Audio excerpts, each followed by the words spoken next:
Aquastar नहीं है क्या? घर लिया ये Aquastar UPVC rain harvesting system. ये लीक प्रूफ है और साथ ही बेहद मजबूत भी। Fix it and forget it. Aquastar.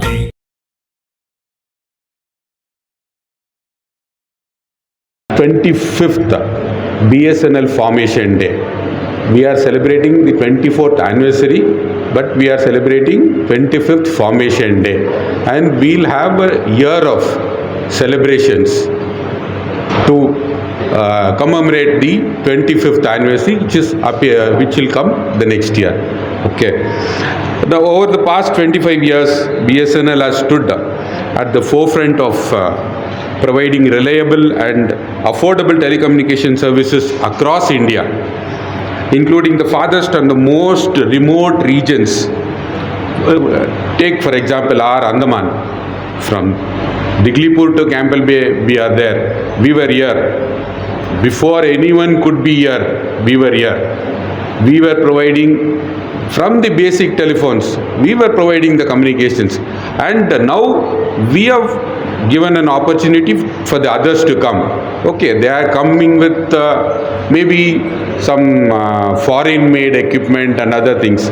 But we are coming with our own indigenous technology, manufactured in India, made in India. Okay. And I am from, originally from Bangalore. I have seen people working on this product, 4G product. Around 2,000 people are continuously employed, writing codes, writing software, into hardware, everything. They are into everything. That means to say, we are providing employment. We are generating employment locally also. You buy equipment from outside, you generate employment in some other country. Indigenous technology, we generate, we give employment to our people anywhere. We have included our private sectors like TCS, Tejas, and everyone are there. Indigenous technology, that will be our greatest thing. And mind it, with the push we are getting from the government of India, especially the PMO's office, in 6G, now what's going on is 4G and 5G. In 6G, we will be exporting equipment outside. People will be buying equipment from us. We will not be buying equipment from anywhere else. That is our promise, and BSNL is part of this development. Part of this development of getting equipment from outside and providing connectivity. Now we are exporting technology. We will export technology. We will be the leaders in telecommunication, and BSNL will facilitate everyone, and we will provide communication to the remotest corner of India.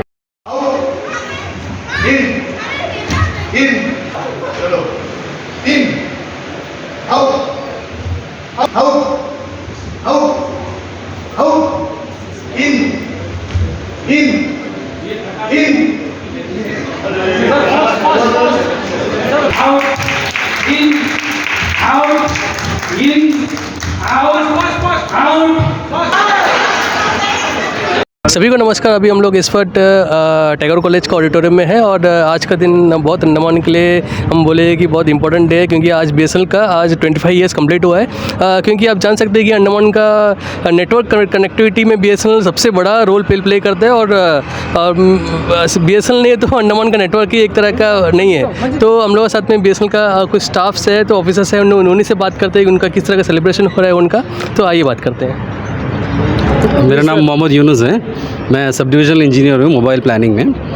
अभी हम लोग BSNL जो foundation day है, अक्टूबर 1, 2000 में BSNL का formation हुआ था। अभी इसका 25th फाउंडेशन डे मना रहे हैं हम लोग। अभी BSNL का जो मेजर प्रोजेक्ट है वो है दूर दूर गाँव में गवर्नमेंट का जो USO फंड है, यूनिवर्सल सर्विस ऑब्लिगेशन फंड, उसके द्वारा हम लोग करीब 93 गाँव में 93 गाँव में नए टावर्स लगा रहे हैं, और 70 गाँव ऐसे हैं जहाँ पे जो एग्जिस्टिंग जो टावर्स हैं उसको अपग्रेड करके 4G भी कर रहे हैं। साथ ही साथ BSNL का अपना जो प्रोजेक्ट है फेज़ 9.2 कहते हैं उसको, उसे BSNL अपना फंडिंग कर रहा है, और उसमें हम लोग 102 टावर को 4G में कन्वर्ट कंप्लीट करेंगे और साथ में नए और 30 टावर्स 4G के लाएंगे। और ये जो इक्विपमेंट अभी हम लोग ला रहे हैं वो टाटा कंसल्टेंसी सर्विस के द्वारा भारत का जो अपना टेक्नोलॉजी है, पहली बार भारत की किसी कंपनी ने ऐसी टेक्नोलॉजी डेवलप की है मोबाइल सर्विसेज में, तो उसके इक्विपमेंट्स लगा रहे हैं। और ये टेक्नोलॉजी ऐसा है जिसमें जो इक्विपमेंट है वो 4G का लगेगा अभी, और उसमें ऑटोमेटिकली 5G में अपग्रेड करने का ऑप्शन भी होगा। सर देख सकते कि हम लोग आज का दिन में देखेंगे BSNL का तो बहुत अच्छा ये चल रहा है सर। यही 5 साल पहले देखेंगे BSNL का बहुत लॉस पे चल रहा था, अंडमान का भी सर्विस उतना ठीक नहीं था, बट वही लाइफलाइन था। ये हम लोग उसमें इनकार नहीं कर सकते कि अंडमान का नेटवर्क कनेक्टिविटी का लाइफलाइन BSNL है। बाकी कंपनी तो उसका बात ही आता है कि एयरटेल, बाकी एयरटेल जियो तो उसका बात आता है। तो इस तरह का डेवलपमेंट आज BSNL का एक तरह का एक अच्छा एक कस्टमर का सामने भी एक तरह का अच्छा वैल्यू ये है। तो इसका बारे में आप कैसे इसको मेंटेन कर पाए सर? अभी सबसे बड़ी जो चीज़ ये है कि BSNL के पास जो बैंडविड्थ स्पेक्ट्रम है वो अवेलेबल नहीं था। गवर्नमेंट ऑफ इंडिया ने 4G स्पेक्ट्रम है वो BSNL को नहीं दिया था कुछ साल पहले तक। अभी 1-2 साल पहले ही ये जो 4G स्पेक्ट्रम दिया है, और साथ ही साथ हमारा जो इंडिजिनस डेवलप्ड टेक्नोलॉजी TCS के द्वारा जो मिला है, उसके साथ ये दोनों जो कॉम्बिनेशन एक साथ मिला है। साथ ही गवर्नमेंट ऑफ इंडिया ने BSNL को कुछ फंड भी दिया है, एडिशनल सपोर्ट भी किया है, जिसकी वजह से हम लोग ये जो डेवलपमेंट प्रोजेक्ट्स कर पा रहे हैं। Thank you. नमस्कार, मैं चित्तरंजन विश्वास। मैं BSNL के बारे में मैं ये बोलना चाहता हूँ, सबसे ख़राब जगह में जो आपको पता होगा, हंसपुर हो, खटमट बे हो, वो सब जगह कोई सर्विस नहीं दे रहा है। कौन दे रहा है? BSNL दे रहा है। लेकिन इसमें गवर्नमेंट हम लोग सपोर्ट कर रहे हैं। तो आने वाला दिन को जो है BSNL अंडमान के बारे में, तो BSNL सबसे नंबर 1 में जाएगा। और मैं उम्मीद करता हूँ पूरा ऑल ओवर इंडिया में BSNL सबसे नंबर 1 में ही जाना चाहिए। मेरे से आपसे एक क्वेश्चन मेरा रहेगा कि क्योंकि स्टिल हम लोग देखेंगे कि BSNL almost Andaman Nicobar island का एक 95% का आइलैंड कवर कर दिया है, बट स्टिल कोई आइलैंड है सर, अभी है चौरा आइलैंड, बहुत सारा आइलैंड है। तो उसमें किस तरह का प्लान हो रहा है सर अभी पॉजिटिव? सर अभी जो चौरा आइलैंड है उसमें USO funding government of India project है, उसमें भारत सरकार ने एक प्राइवेट कंपनी को दिया है चौरा में। लेकिन उस दूसरे जो आइलैंड्स हैं जैसे कचाल, टेरेसा, ये सब आइलैंड में और बहुत सारा टावर्स BSNL को दिया है। साथ ही अभी ये जो कैनी प्रोजेक्ट था, जो चेन्नई से सबमरीन केबल प्रोजेक्ट जो अंडमान आया है, तो उसमें 3 जो मुख्य आइलैंड है, जैसे नील आइलैंड है और कचाल है, टेरेसा है, ये तीनों आइलैंड को हम लोग जोड़ नहीं पाए थे। लेकिन अभी एक नया जो प्रोजेक्ट आ रहा है सबमरीन केबल प्रोजेक्ट का, जो पूरी से डिगलीपुर तक बिछाया जाएगा, उस प्रोजेक्ट में ये जो 3 मुख्य आइलैंड है इनको भी जोड़ने के बाद में और ये जो 4G जो प्रोजेक्ट मोबाइल का जो प्रोजेक्ट आ रहा है, ये दोनों जो कॉम्बिनेशन से पूरा जो अंडमान निकोबार में BSNL का जो नेटवर्क कवरेज है वो इम्प्रूव होगा। साथ ही जो डेटा का जो स्पीड है वो बहुत ज़्यादा इम्प्रूव होगा। Thank you so much sir, आपने बहुत अच्छा हम लोगों को ब्रीफ करा। और मेरा तो सबसे पहले अंडमान निकोबार का रेसिडेंट की तरफ से और मेरा तरफ से आपको फर्स्ट ऑफ ऑल कंग्रेचुलेसन करेंगे, क्योंकि BSNL आज के दिन में इकोनॉमी रेंज में देखेंगे तो सबसे लीस्ट अमाउंट BSNL ही प्रोवाइड करता है, बाकी कंपेरिजन बाकी इसमें। तो ऑल द बेस्ट सबको धन्यवाद सर। Thank you. नमस्कार, I'm बेबी मैथ्यू। BSNL को धन्यवाद देने जाता है।